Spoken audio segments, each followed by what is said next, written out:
President Trump reportedly rejecting Ukrainian President Zelensky's request for Tomahawk missiles after their latest face-to-face at the White House. During that meeting, the commander-in-chief calling on both Ukraine and Russia to stop the war immediately.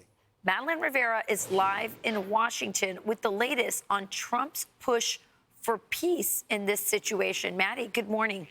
Good morning. So this is not the outcome President Zelenskyy wanted, especially after President Trump indicated last weekend he could send Ukraine Tomahawks if Russia did not agree to settling the war. President Trump now appearing to back off that position, refusing to send Ukraine the weapons for now. Sources tell Axios he showed no flexibility on the issue at their meeting on Friday, despite Zelensky's push, as he's concerned the weapons could undermine his efforts at diplomacy. We need Tomahawks, so we need a lot of other weapons that we're sending to Ukraine. One of the reasons we want to get this war over is exactly that.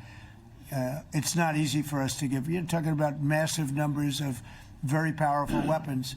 So that's one of the things we'll be talking about. Hopefully they won't need it. Hopefully we'll be able to get the war over with without thinking about Tomahawks. I think we're fairly close to that. The shift comes after the president held a lengthy phone call with Russian President Vladimir Putin on Thursday. Zelenskyy says Putin is afraid of Tomahawks, and they would be a game changer in this war, allowing Ukraine to hit deep into Russia. Ukraine lately has been targeting Russia's energy infrastructure with the help, reportedly, of U.S. intelligence. But the Washington Post editorial board says the talk of Tomahawks is simply part of a larger pressure campaign as the president tries to corner Putin into making a deal.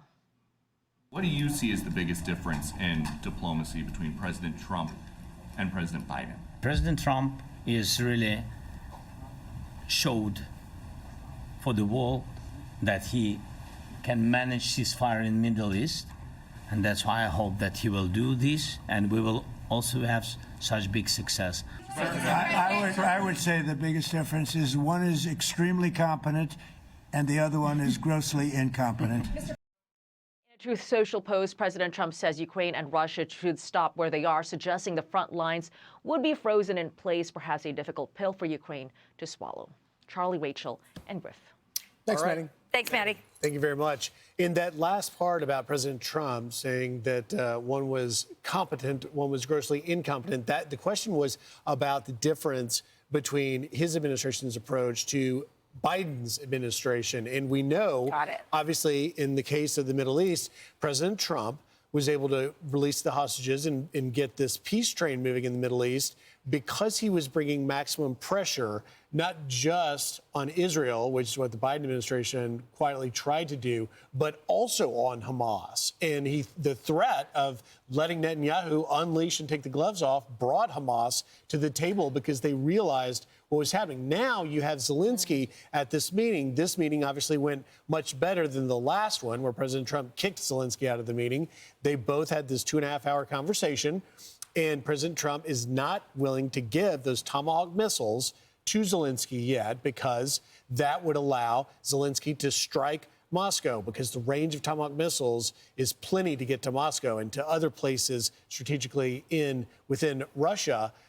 And we're waiting to see what happens with this meeting when President Trump will meet with Putin in Hungary. We talked to Dan Hoffman, the former CIA station chief in Moscow. Here's a little bit of his take on it. Watch. President Trump, I think, believes he's got one last chance in this next Budapest summit to get a deal done, a ceasefire done, without having to give Ukraine Tomahawk missiles, without having to impose coercive economic sanctions that our Congress has warmed up in the bullpen. The evidence points to absolutely no indication that Putin is ready to stop the war.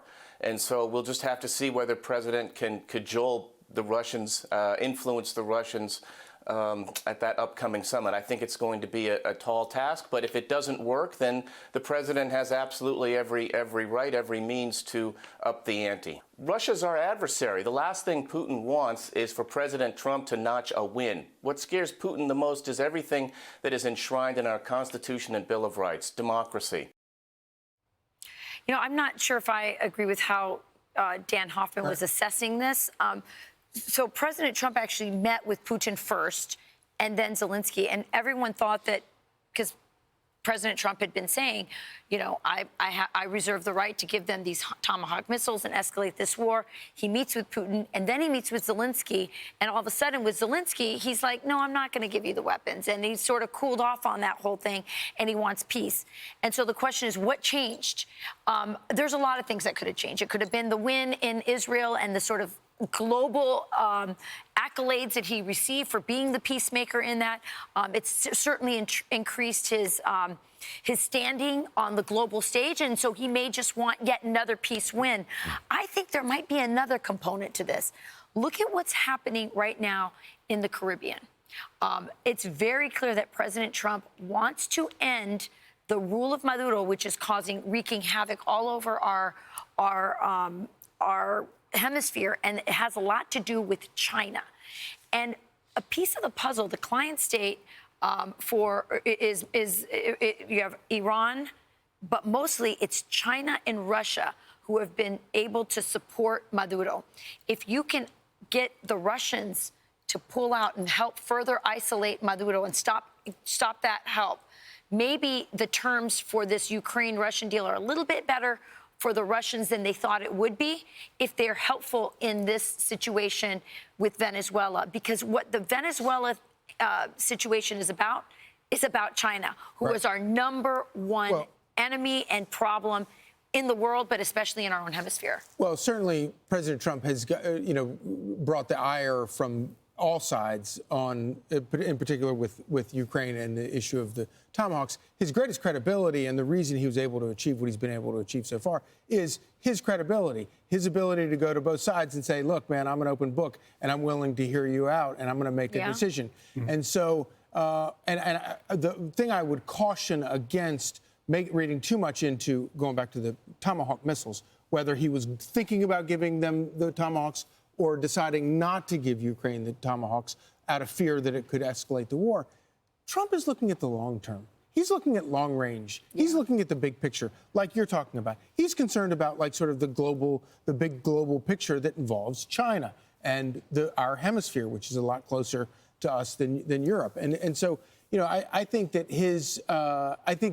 he has earned the respect, unlike either of his predecessors. He has earned the respect to give him the room to make those decisions. The worst thing that happened from the American point of view, strategically, the worst thing that happened with the Ukraine-Russia war was that it brought China and Russia together. Yes. Insane. It was the most unnatural allies, and they squished them together. And we brought them together through this ridiculous, war that we, in many ways, could have stopped. Had Joe and President Trump says that all the time. So I think you're absolutely right. President Trump is playing. He's like, this is meta, right? He's playing a big, long game. MAGA meta. Yeah, it's MAGA meta, and this is about China and separating China and Russia and getting their help and helping us clean up our. I think this is very dynamic. I don't know what's happening exactly. Obviously, we can't know. But I have a feeling something is happening in that negotiation. It's always, as Charlie said, about the long game. And we saw him call for peace in the Middle East and demand both sides stop fighting and then work backwards. Seems to be doing the same thing in Russia. Want even more Fox News on YouTube? Become a Fox News Patriot today. Click join to find out how.